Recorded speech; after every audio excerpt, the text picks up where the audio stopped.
Today we're going to talk about a topic that might surprise some of you. You don't need to learn grammar to learn a language.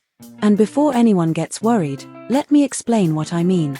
When we say that you don't need to learn grammar, we're not saying that grammar isn't important.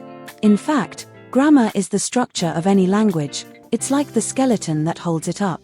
But what's not necessary is learning it explicitly, that is, by memorizing rules, exceptions, and complicated terms. Think about it for a moment. When we learn our native language, we don't do it by studying grammar as kids. We don't sit down to learn what a subject or predicate is, or what the rules of the past simple are. We simply listen to the people around us, imitate what they say, and little by little we start speaking correctly. It's a completely natural process and, most importantly, it's inductive. What does it mean to learn grammar inductively?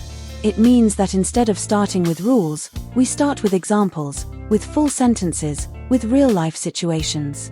As we expose our brain to more and more examples, we start identifying patterns without even realizing it.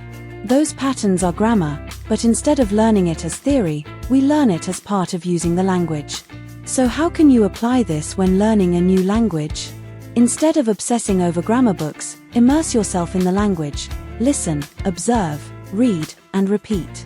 If you come across a sentence you don't understand, instead of looking for a grammatical explanation, try to understand it in context.